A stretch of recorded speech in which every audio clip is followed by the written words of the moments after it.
নমস্কার প্রিয় দর্শক বন্ধু।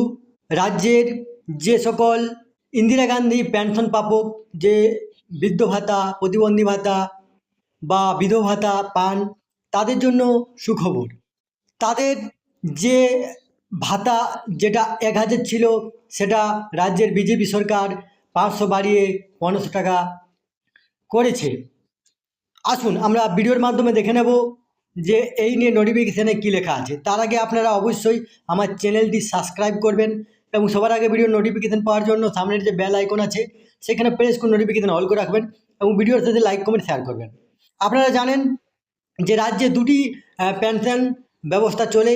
একটি আপনার কেন্দ্র সরকারের যেটা NSAP, national social assistant programme, যেটাকে Indira Gandhi national old age pension বা Indira Gandhi national widow pension বা Indira Gandhi national disability pension বলা হয়, এবং একটি রাজ্য সরকারের যে ওয়েলফেয়ার পেনশন সেটা চলে।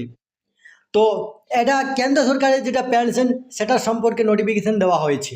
দেখুন, এই নিয়ে যে পশ্চিমবঙ্গ রাজ্য সরকারের যে পঞ্চায়েত এবং রুরাল ডেভেলপমেন্ট ডিপার্টমেন্ট আছে, সেখানে নোটিফিকেশান একটি এসেছে 20/7/2026 নোটিফিকেশানটি। সেখানে বলা হয়েছে যে যে মাসিক যে টাকা যেটা 1000 থেকে 1500 টাকা করা হয়েছে, যাদের NSAP অর্থাৎ ন্যাশনাল সোশ্যাল অ্যাসিস্ট্যান্ট প্রোগ্রাম এর আওতায় যারা পেনশন পান বা কেন্দ্র সরকারের যে পেনশনটা পান, সেটা আপনার 1 আগস্ট থেকে 1500 টাকা করে ঢুকবে। সেটা আবার ডিবিটির মাধ্যমে ঢুকবে।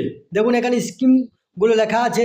Indira Gandhi national old age pension scheme, যেটাকে IGNOAPS বা বাংলাতে ইন্দিরা গান্ধী, যেটাকে বৃদ্ধ পেনশন বলা হয় বা বৃদ্ধ ভাতা বলা হয়, সেটা প্রত্যেক মাসে 1500 টাকা।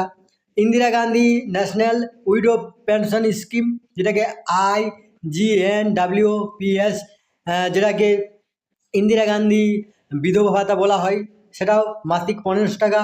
এবং Indira Gandhi national disability pension scheme, যেটা IGNDPS, যেটাকে ইন্দিরা গান্ধী প্রতিবন্ধী ভাতা বলা হয়, সেটাও মাসিক 1500 টাকা করা হয়েছে। এটা 1 আগস্ট থেকেই অ্যাকাউন্টে ঢুকে যাবে।